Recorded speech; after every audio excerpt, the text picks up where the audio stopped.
ज़िले गुलबर्गा के मजलिस इत्तेहादुल मुस्लिमीन के सदर मोहतरम जनाब अब्दुल रहीम साहब, बसवा कल्याण के असम्बली के ज़मनी इंतखाबात के मजलिस इत्तेहादुल मुस्लिमीन के उम्मीदवार मोहतरम जनाब बाबा चौधरी साहब, शहनशीन बतशरीफ़ फरमा गुलबर्गा नॉर्थ के मजलिस इत्तेहादुल मुस्लिमीन के उम्मीदवार मोहतरम जनाब इलियास बागवान साहब, अमीरुद्दीन चौधरी साहब, शोलापुर महाराष्ट्र के मजलिस इत्तेहादुल मुस्लिमीन के सदर मेरे भाई जनाब फ़ारूक शाबदी साहब, मजलिस इत्तेहादुल मुस्लिमीन के मरकज़ी अब्ज़वर वो साबिक़ा रुकन बल्दिया मोहतरम जनाब समद अब्दाद साहब, कर्नाटका के मजलिस इत्तेहादुल मुस्लिमीन के सदर मोहतरम जनाब उस्मान गनी साहब, ज़हीराबाद के मजलिस इत्तेहादुल मुस्लिमीन के सदर मेरे मजलिसी रुफ़क़ा, मोअज़्ज़िज़ हाज़रीन इकराम, मेरे गयूर नौजवान साथियों, मैं आप तमाम का बेहद शुक्रिया अदा करता हूँ कि आपने अपना कीमती वक्त निकाल कर आज के इस इंतखाबी जलसे में शिरकत की। दूसरी अहम बात मैं आपको बताना चाहूँगा कि इंशाअल्लाह ताला ये पहला जलसा है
मेरे को डिवाइड करने की जरूरत ही नहीं, तुम खुद टूटने वाले हो इंशाअल्लाह।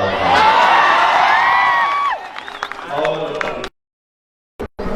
मैं हैदराबाद से आया नहीं तो तुम खड़े हो गए। लक्ष्मण ये बात कर रहे, अर्जुन इनके खिलाफ खड़ा है।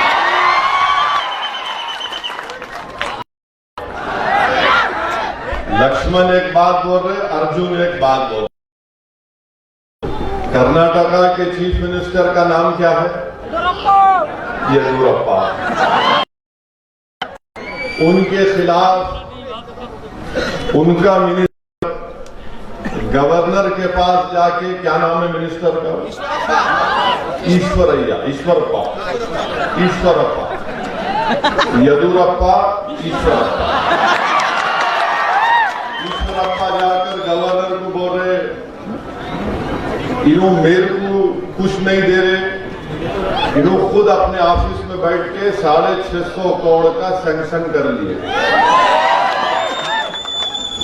ये अजान हो गई।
बिस्मिल्लाहिर्रहमानिर्रहीम। एक अज़ा के लिए हम वक्फा दिए थे, मैं अपनी बात को जारी रखूंगा। मैं आपके सामने अर्ज कर रहा था कि मजलिस इत्तेहादुल मुस्लिमीन के ऐलान के बाद कि हम बसवा कल्याण के ज़मीनी इंतखाबात में लड़ेंगे, अल्लाह के फजलो करम से दूल्हे भाई के आने से पहले बारात का जिक्र शुरू हो गया।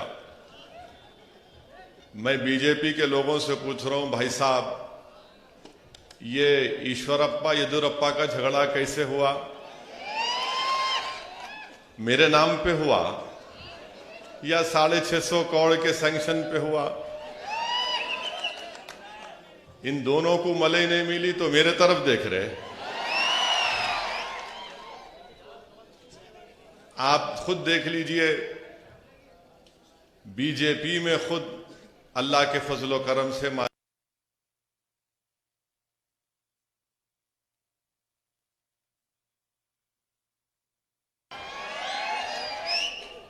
तो ये अच्छी बात है ना, ऐसा ही होना, क्योंकि इनके नमाज के लिए रुक गए तो मैं अपनी बात को जारी रखूंगा। तो ये हो गया। अब दूसरी बात, कांग्रेस के लोग गाली दिया कि अच्छा है भाई, ऐसा है ना, इंसान क्या फितरत जैसी रहती, उन्हें वैसी जबान से बात करता, जैसा दिमाग में रहा गाली तो गाली देता उन्हें। अब जैसा यूपी के चीफ मिनिस्टर, उन्होंने माइक सामने था तो लफ्ज सी बोल दिया उन्होंने, हम उर्दू में चीम से बोलते ना, वो उन्होंने सी बोल दिया, वो उनकी काबिलियत है। तो कांग्रेस के भी लोगों की जो काबिलियत रहती, दिमाग में जो भरा हुआ रहता ना गंदगी, उसको कुछ भी बोलो आप, वो जबान पे निकल जाती। अब मैं नहीं बोल सकता, मैं ट्विंकल ट्विंकल थोड़ा पढ़ा हुआ हूं, तो उन्होंने वो बात बोल दिए। मैं कांग्रेस के लोगों से पूछ रहा हूं, भाई साहब आप मेरे बारे में जिक्र कर रहे, बहुत अच्छा है, क्योंकि आपको पूरे भारत में एक ही मर्द नजर आता, कोई बात नहीं। अब आप 2018 में असेंबली का इलेक्शन हुआ था, कांग्रेस के 13 एमएलए बीजेपी में कपड़े उतार के भाग गए, पूरे ने उतारे, 13 के 13 भागे ने भागे।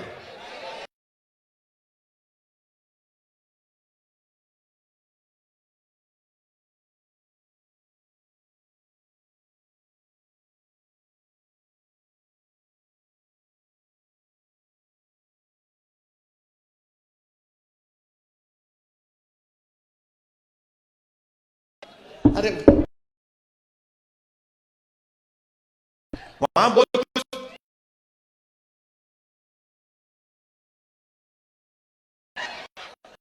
मस्जिद के बीजेपी में चले गए। अब इसके बारे में कोई बात नहीं करते। और फिर कांग्रेस पार्टी में भी 2 ग्रुप है, इन्हों आके बोल रहे कांग्रेस, इन्हों आके वोट डिवाइड कर रहे, बी टीम है, फुला है, ये है। एक बात तो सच है, कांग्रेस में भी 2 ग्रुप है, एक डीके का, एक सिद्धारामैया का, है ही नहीं है, खुली बात है ना। एक डीके का ग्रुप का, एक सिद्धारामैया ग्रुप का। अब ये डीके के ग्रुप वाले, सिद्धारामैया ग्रुप वाले, ये दोनों की लड़ाई चल रही, ये भी अच्छा है, वेरी गुड। हमारे पीछे नहीं पड़ते, तुम लड़ते रहो, अल्लाह करे तुम्हारी और बढ़ते जाए, अल्लाह करे कि लक्ष्मण और अर्जुन में और दूरियां पैदा हो, अल्लाह करे कि येदियुरप्पा और ईश्वरप्पा में और दूरियां पैदा हो, अल्लाह।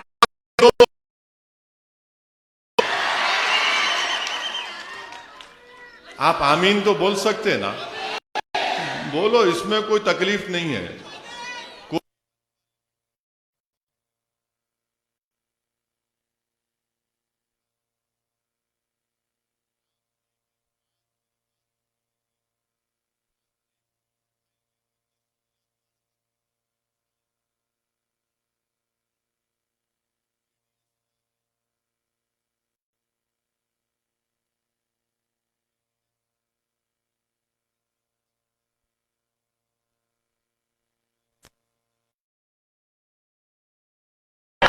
तीनों के 3 भाग गए। अरे तुम्हारे को चीफ तुम बने, तुम्हारे को छोड़ के भाग गए, मेरे को पूछ के गए, या मैं उनको कल्याणी बिरयानी खिलाया था, वहां जाओ, गए नहीं गए, 3 गए नहीं गए। अब उसका जिम्मेदार कौन? अरे हर चीज का, अगर कुछ भी कल कल्याण, बसवा कल्याण में अगर मुरली बांग नहीं दी सुबह 4 बजे, नहीं शेरवानी गई होंगी यहां से, भैंस दूध नहीं दी, नहीं यहां से कुछ बोले होंगे, पुलिस वाले गए होंगे, बाबा चौधरी गया होगा यहां से। यानी हद हो गई गुरूर तकब्बुर की कि हर चीज कुछ भी हो, नहीं इन्हों जिम्मेदार। भाई साहब वक्त है, गर्दन मोटी है, मालूम झुक नहीं सकती। अगर नहीं झुक सकती तो कम से कम बैठ के झांक लो गिरेबान में। कितने 3 भाग गए, कांग्रेस के 13 भाग गए, और फिर इन्होंने मजलिस को बी टीम, मजलिस वोट काटने आई, और फिर बोलते नहीं उनको पैसों से खरीद लिए। अरे भाई साहब, तुम बिकने तैयार हो तो, और फिर बीजेपी ने तो माशाल्लाह लक्ष्मण गारू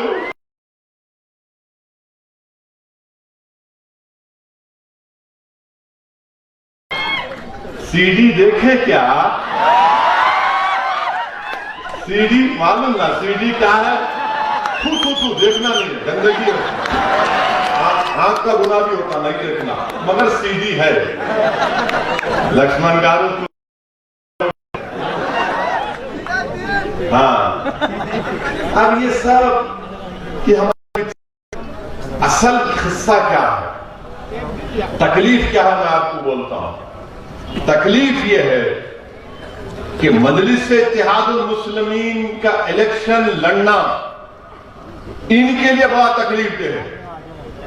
वो हरगिज ये नहीं चाहते कि बसवा कल्याण में गरीब और मजलूम आवाम की एक लीडरशिप बने।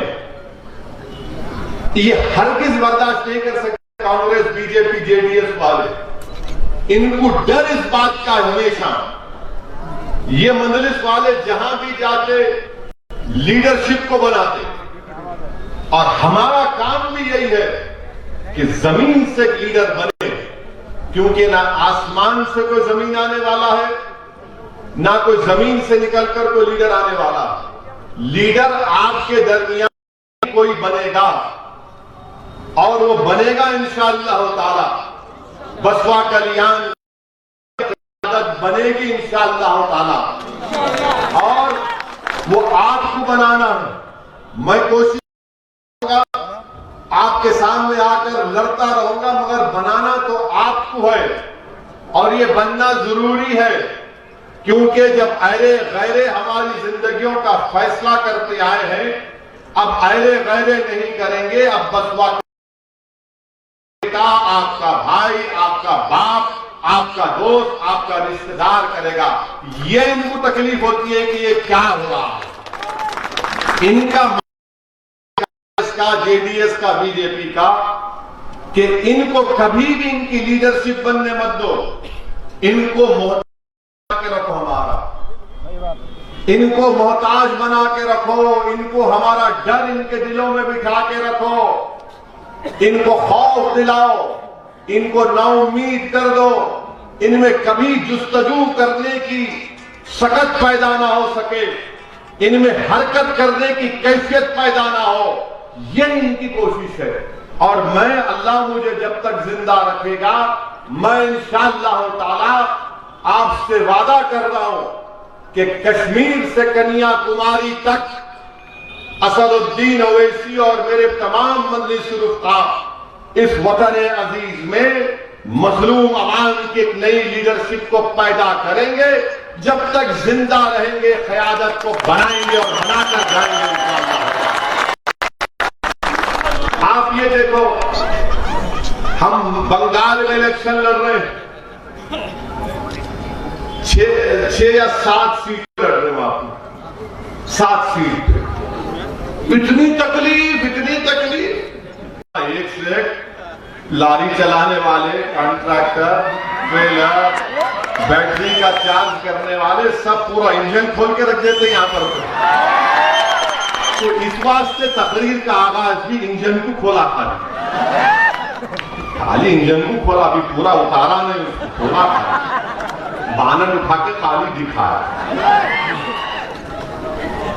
मेरे को भी थोड़ा आता गाड़ी का काम, सियासी गाड़ी का काम।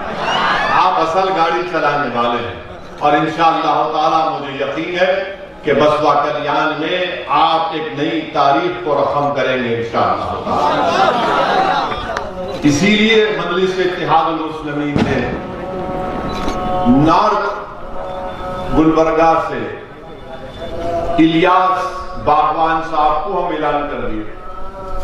लोग बोले अरे भी इलेक्शन को 2 साल है, 1.5 साल है, ऐलान कर दिए कहते जल्दी। मिला शादी की तारीख निस्बत से दूल्हे को तय करते नहीं करते, दूल्हा बोले बात तो पक्की कर लो, रुखा बाद में छपाएंगे वली मौका। तो हम भी इलियास बागवान सेठ साहब को अपना कैंडिडेट डिक्लेयर कर दिए। और हमने ये इसलिए किया कि बहुत से लोगों में ये गलत फहमी है कि 5 साल पहले मजलिस इत्तेहादुल मुस्लिमीन जब इलेक्शन नहीं लड़ी तो लोग ये बोल रहे हैं नहीं अब के बार भी मजलिस वाले नहीं लड़ते इलेक्शन, 5 साल पहले भी नहीं लड़े थे। तो मैं आपको बताने आया हूं कि आने वाले ये इलेक्शन में तो हमारे कैंडिडेट हैं, बाबा चौधरी हैं। असेंबली के इलेक्शन जब आएंगे इंशाअल्लाह ताला हम ना सिर्फ गुलबर्गा बल्कि बिदर, होमनाबाद, बीजापुर,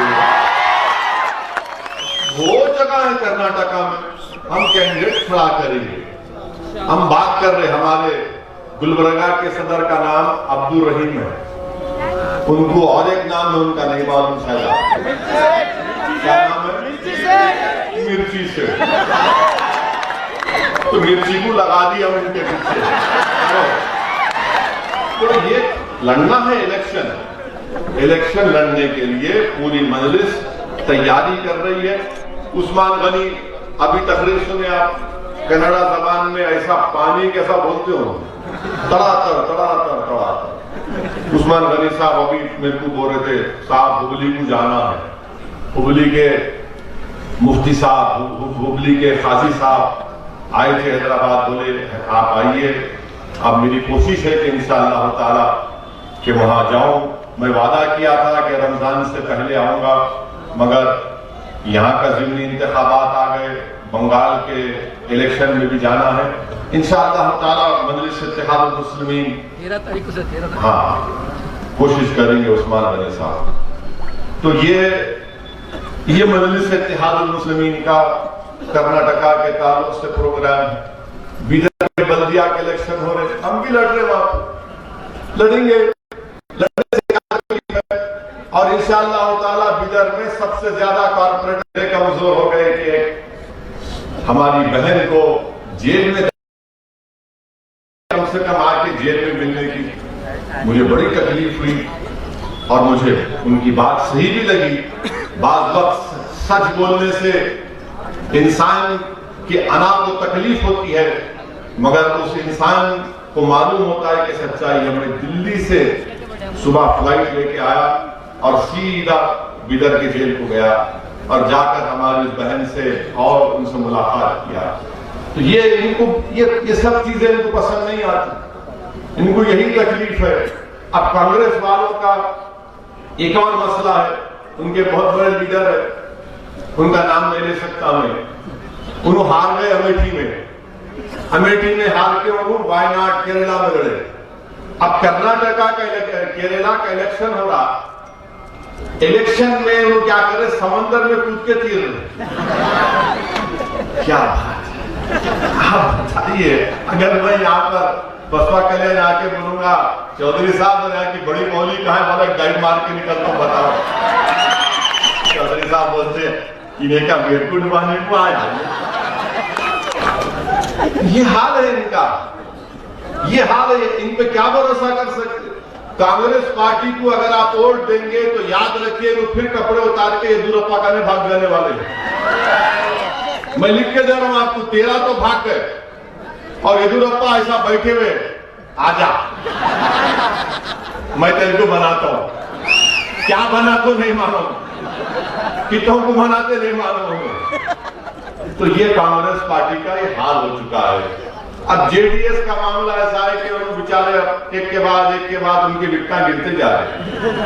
नहीं होने वाला। इसीलिए मेरी आपसे गुजारिश है कि 17 अप्रैल के दिन आप मुत्तहदा तौर पर बेखौफ होकर आप मजलिस इत्तेहादुल मुस्लिमीन के उम्मीदवार के हक में वोट दीजिए। बसपा कल्याण के बहुत से मसाइल हैं, बसवा कल्याण के ट्रेन है? नहीं है, नहीं है। ट्रेन की आवाज सुन के नहीं है, बिल्कुल नहीं है सर, नहीं है, कोई डेवलपमेंट नहीं है, बिल्कुल नहीं है। कब से नहीं है? सालों साल होगा भाई, हाँ? जब से नहीं है, अब्बा के जमाने से नहीं है, दादा के जमाने से नहीं है, दादा के जमाने से। कोई जमाने से नहीं है सर। अभी भी वोट देते। अब ट्रेन होना ना, तो ट्रेन होना तो एक अच्छे इंजन के ड्राइवर को चुनना। बाबा चौधरी है, कोई बात ही नहीं करता। इनवारे शेरवानी आना, तोड़ने को आना, भड़काओ भाषण देगा, लड़ाईगा। ट्रेन की बात करो, ट्रेन की बात कोई करते नहीं। अच्छा, बीजेपी 6.5 साल से दिल्ली में मित्रों है, यानी प्राइम मिनिस्टर मोदी जी ने। ये बिदर डिस्ट्रिक्ट में 2 बार एमपी हो गए। ट्रेन का एक लफ्ज दे बोलते हैं वो। अरे भाई, ट्रेन लेके आना था ना बसवा कल्याण में, कुछ नहीं। बीमार हुए तो बिदर, सोलापुर, हैदराबाद जाना पड़ता नहीं पड़ता? जाना पड़ता ना। बीमार हुए तो या तो बिदर जाना, या सोलापुर जाना, या हैदराबाद जाना। फिर भी वोट देते। बिल्कुल नहीं सर, इस बार ये अस्पताल होना, बाबा चौधरी एक छोटा दवाखाना तो खोल लिए कम से कम। अब एमएलए बन गए तो लड़के इंशाअल्लाह ताला बड़ा गवर्नमेंट हॉस्पिटल यहाँ पे खुला सकते हैं।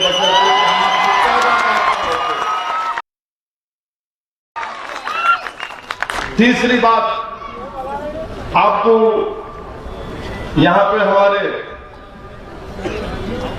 फर्स्ट ग्रेड कॉलेज के स्टूडेंट्स हैं, बस है जाने की, बच्चों को पढ़ाने के लिए बस तो होना ना, गरीब आदमी को बस तो होना ना। ये बात ही नहीं करेंगे, कोई बात नहीं करेंगे, खाली इन्हों लैला के बारे में बात करते। तो मेरी लैला आई देखो। अरे मेरे प्यारो, मेरी मोहब्बत में तुम मर जाओगे इंशाल्लाह, मुझे मालूम, मगर बसवा कल्याण के लोगों को तकलीफ दे रहे। आप कम से कम बस तो डालते ताकि ये फर्स्ट ग्रेड के हमारे बच्चे बच्चियां स्कूल को, कॉलेज को जा सके। अच्छा, यहाँ पर पीने के पानी का भी इंतजाम नहीं, खाली थोड़े घरों को आता पीने का पानी। ये आपके बुनियादी मसाइल है।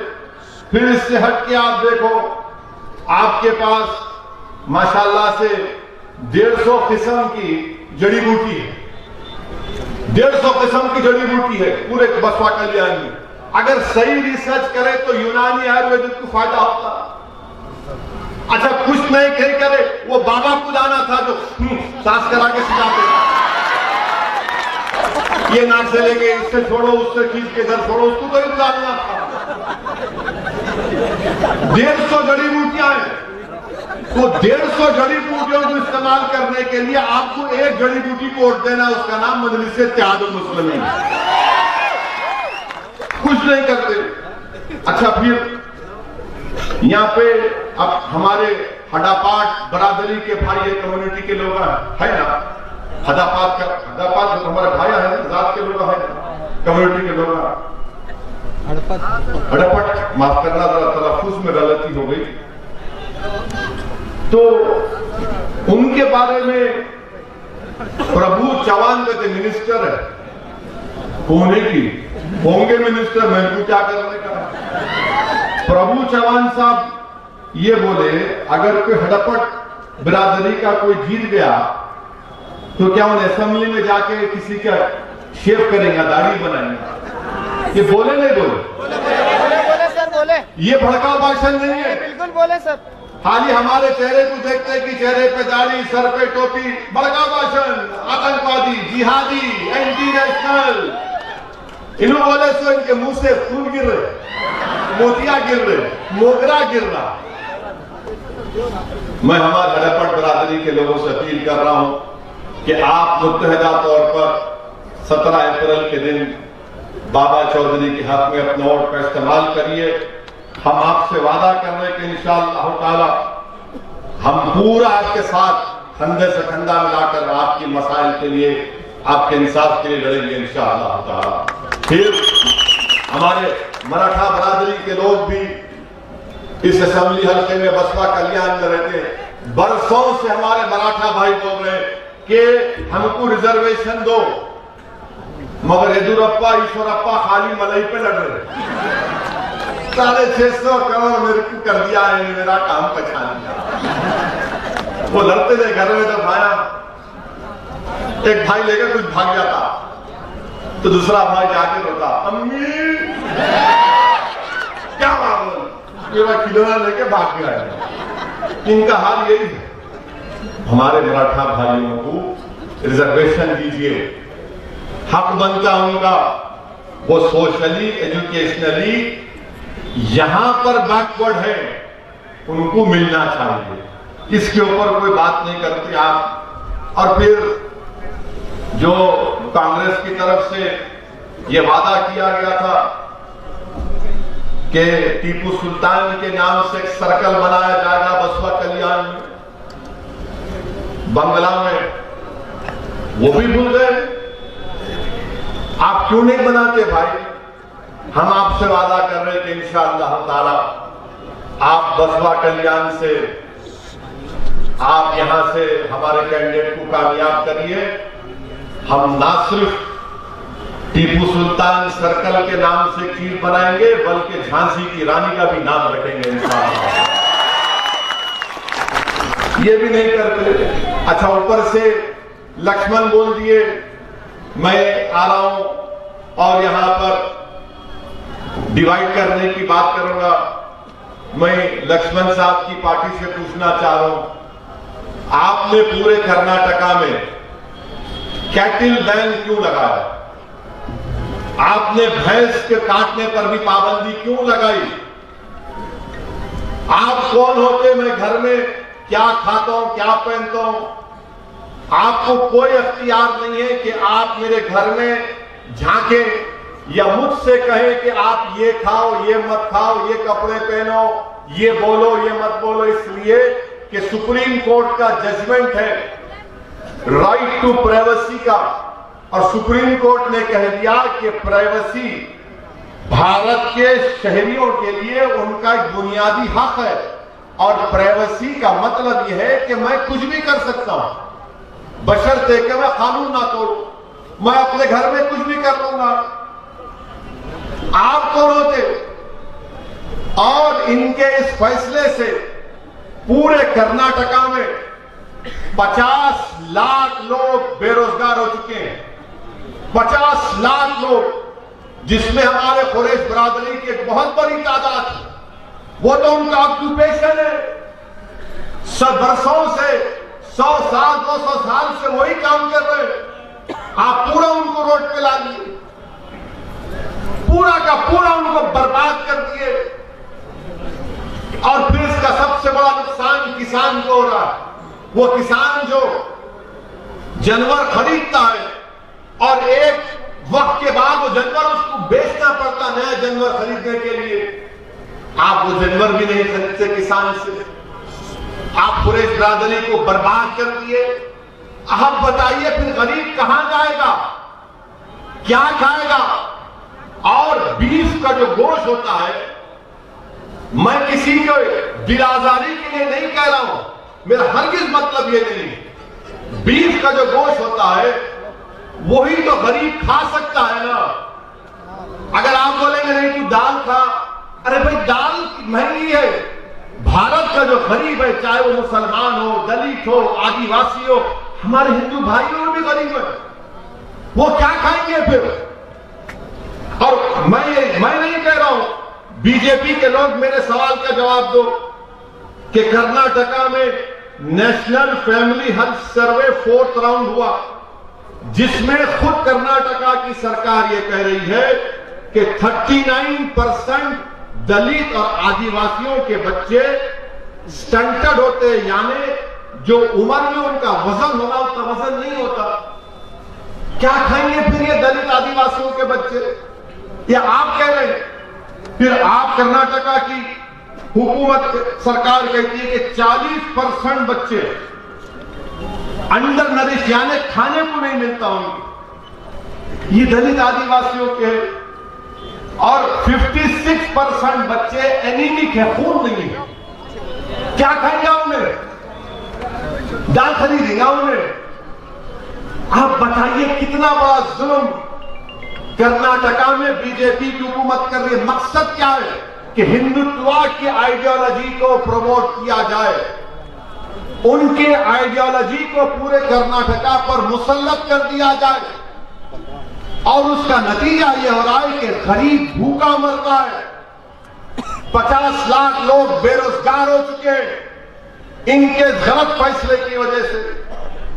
इसलिए आपको मैं अपील कर रहा हूं कि हिंदुत्व की इस आइडियोलॉजी, शिक्षा बोलते ना, डीके बोलते ना, सिद्धरामैया बोलते, सब बैठ के तमाशा देखे। थाली नहीं बजाना है, सोचना है।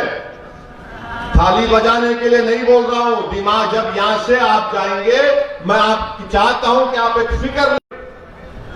कर्नाटका में अल्लाह के रसूल सल्लल्लाहु अलैहि वसल्लम की शान में गुस्ताखी हुई। बेंगलुरु में धरना हुआ, गड़बड़ हुई, तशद्दुद हुआ, बच्चों को पकड़ा गया। उन पे क्या कानून लगा दिए? Unlawful activities prevention act, unlawful activities prevention act. ये कानून में इस बात की गुंजाइश है कि 180 दिन तक आप एक शख्स को या जो भी पकड़ेंगे उनको जेल में रख सकते हैं, डिटेंशन में। कितने दिन? 180 दिन। 180 दिन में तो कितने हो गए प्यारे? कितने महीने हो गए? कितने? 6 महीने 180 डेज रख सकते हैं। यह कानून कौन बनाए मालूम आपको?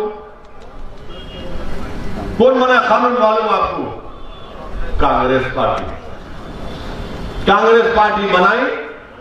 2008 में चिदम्बरम तरमीम करे। मैं दिल्ली में यूपीए हुकूमत की तायीद कर रहा था, मैं पार्लियामेंट में मुखालिफत किया, उसके खिलाफ वोट दिया। आप जाके देखो, यूट्यूब पे तकरीर है। बाद में 2019 जुलाई में अमित शाह ने इस कानून को और गंदा कर दिया, बिल्कुल, और तरमीमात लेकर आए। उस तरमीमात में क्या था कि दिल्ली में एनआईए का कोई इंस्पेक्टर बैठ के बोल सकता कि बसवा कल्याण का फला शख्स टेररिस्ट है, बगैर कोर्ट उसको सजा दिए। कोर्ट किसी को सजा दिए तो बोल सकते हो भाई कोर्ट सजा दी, मुजरिम है। एनआईए का इंस्पेक्टर बैठ के एक बोल देगा फरमान कि फुला जैद बकर टेररिस्ट है बसवा कल्याण का। और अच्छा, दूसरा क्या किया कानून में? अगर कोई, मैं CAA के खिलाफ एहतजाज करूंगा या 370 निकाले उसके खिलाफ एहतजाज करूंगा तो लगा दो इनके ऊपर। ये जब कानून पार्लियामेंट में पास हो रहा था तरफ से, मैं और हमारे साथी इम्तियाज जलील साहब इसकी मुखालिफत करे, इसके खिलाफ वोट दिए, और मैंने अपनी पार्लियामेंट की तकरीर में पूरे कांग्रेस के बैठे थे 55 MP शायद उनकी, मैंने कहा कि ये तुम लोगों की गलती है, तुमने यह कानून बना रहा, आज तुम यहां पर मोदी अमित शाह की तारीफ कर रहे हो। मैंने पार्लियामेंट में कहा कि अल्लाह ने चाहा तो इंशाअल्लाह ताला तुम्हारे बड़े बड़े लीडर 1-1 साल, 2-2 साल, 4-4 साल जेल में जब सड़ के आएंगे, तुमको गरीबों की तकलीफ मालूम होगी। तो पूरे कांग्रेस वाले खड़े हो गए, तो ऐसा बोले हमारे को, क्यों बोले हमको? बोला क्यों, तुम क्या दूध के झूले रहे, तुमको नहीं बोल सकते। वही कानून पार्लियामेंट में कांग्रेस अमित शाह की तायीद करी। पार्लियामेंट में कांग्रेस पार्टी अमित शाह के इस कानून को घंटा बना दिया गया, स्ट्रिंजेंट बना दिया गया, जो अंग्रेजी का लफ्ज है उसकी कांग्रेस तायीद करी। आज वही कानून की बुनियाद पर बेंगलुरु के बच्चे जेल में सड़ रहे हैं। मैं तशद्दुद की तायीद नहीं कर रहा हूं, मगर यूएपीए लगा दिया, कांग्रेस पार्टी सपोर्ट की, तो मालूम हुआ कि दिल्ली में राम और श्याम की जोड़ी है, और बसवा कल्याण में आते ही उन्हें शेरवानी बोलते, उन्हें बोलता ये बोलता बीटी। आप क्यों सपोर्ट किए बताओ ना? राज्यसभा में आपने क्यों तारीफ की? वही यूएपीए का कानून, इतना गंदा कानून है, बेल भी नहीं मिलती उसमें। यानी बेल अगर मिलना है तो कोर्ट को, मैं अगर वकील हूं तो कोर्ट को बताना पड़ता है कि आप, अगर ये बच्चा मुजरिम है, केस होगा उस पर, तो कोर्ट को मुतमईन करना पड़ता है कि इसके ऊपर कोई केस नहीं लग सकता। बेल में नहीं होता ये, मगर ये कानून बना दिए। कौन बनाए? राहुल गांधी और अमित शाह मिलकर बनाए, और गाली हम क्यों देते? हम इसकी मुखालिफत किए। ये कांग्रेस पार्टी का असूल है मेरे भाई। ये बीजेपी का असली चेहरा आपके सामने है। इसीलिए मेरी आपसे अपील है कि आपको बसवा कल्याण में इंशाअल्लाह ताला, बल्कि पूरे कर्नाटका में आपको अपनी एक क़यादत को बनाना है। मैं यहां पर अपनी मकबूलियत में इजाफा करने को नहीं आया हूं, मैं यहां पर अपनी जात के लिए नहीं आया हूं। अल्लाह मेरी नीयत को जानने वाला है। मैं आपसे अपील करने आया हूं कि आप अपने वोटों से अपनी पार्टी को, अपनी क़यादत को बनाइए, और ऐसा काम करिए कि जब हम इस दुनिया से जाएंगे, और हक है, हम सबको जाना है इस दुनिया से, कोई नहीं रहने वाला है यहां पर, सबको जाने का है, सबका दी एंड होगा, सब जाएंगे इंशाअल्लाह ताला। असदुद्दीन ओवैसी भी जाएगा, मैं भी जमीन की ग़िज़ा बनूंगा, मेरे जिस्म के हड्डियां इस जमीन की मिट्टी में गल जाएंगे, मगर मेरी नीयत यह है कि जब कभी भी अल्लाह मेरी जिंदगी मुझसे छीन ले, अल्लाह का हक है, वो अल्लाह ही करने वाला, मगर मेरा मकसद एक ही है, हम मेरे तमाम मजलिसी रुफ़क़ा का मकसद एक ही है कि हम चले भी जाएंगे तो आपके पास आपके लिए लड़ने वाला हो, आपकी क़यादत हो, आपकी आवाज, आपकी तमन्नाओं, आपकी तकालीफ को कोई बयान करने वाला हो, कोई नौजवानों के हिम्मतों को टूटने ना दे, कोई नौजवानों के आंखों से बहते आंसू को रोक कर कहे कि रोने का टाइम नहीं है, रुलाने का टाइम है। कोई हमारी मां और बहनों को हिम्मत दिलाए कि डरो मत, हिम्मत से काम करो। हमारे बच्चियों को कोई दिलासा दिलाए कि भो मेरे बच्चियों, इस मुल्क में, इस माशरे में जहेज की लानत की परवाह मत करो, मगर तुम तालीम याफ्ता बन जाओ, ताकि हमारी बच्चियां जब तालीम याफ्ता हो जाएंगी तो ताकतवर हो जाएंगी। ये काम हम करना चाहते हैं। ये मजलिस इत्तेहादुल मुस्लिमीन का पैगाम है, ये हमारे ख्वाब है मेरे भाई, और मैं आपसे अपील कर रहा हूं कि तुम भी ख्वाब देखना शुरू करो, तुम भी ख्वाब देखना शुरू करो। ये ख्वाबों को पूरा करने का वक्त है। अब आंसू बहाने का वक्त नहीं है, डरने का वक्त नहीं है, ये सोचने का वक्त नहीं है कि अगर इनको वोट दिए तो क्या होगा। अरे क्या होगा मेरे भाई, मेरे बुजुर्गों, लोग आकर इस जलसे के बाद आपसे बोलेंगे कि असदुद्दीन ओवैसी फिरका परस्त है, मजलिस सेकुलरिज्म को कमजोर करना चाहती है। मैं इनसे एक ही बात पूछना चाह रहा हूं, कहां है इंसानियत? जब एक 13 साल का बच्चा किसी मंदिर में जाकर पानी पीता है तो उसको गिरा गिरा कर मारते आप। 13 साल का प्यासा पानी पीने गया, ये इंसानियत है? ये सेकुलरिज्म है?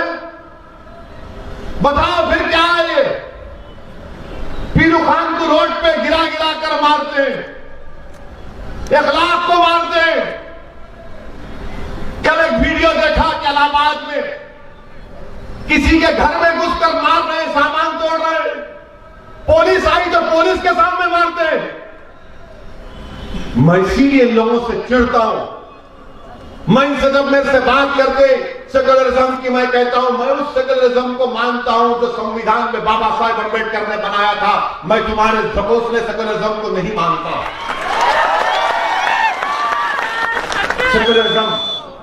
सेकुलरिज्म के नाम पे आके डराएंगे, डरा के वोट हासिल करेंगे, डराकर हम वोट देंगे। नहीं नहीं, अगर आप नहीं दिए तो उन्होंने आ जाते। अरे तुमको दिए थे ना, तुम्हारे 13 भाग गए उसके पास। तुमको ही दिए थे ना। तुम्हारे 13 के 13 भाग गए मोदी के पास चाय पीने। हम तो बोल रहे थे मत भागो, कल्याणी बिरयानी खिलाएंगे, मगर तुम चाय के ऊपर भाग गए। क्या बोल सकते। इसीलिए मेरे अजीज दोस्तों और बुजुर्गों, मेरी आपसे नमन गुजारिश है कि हमको अपने सिलेक्शन में जमहूरी तरीके से अदल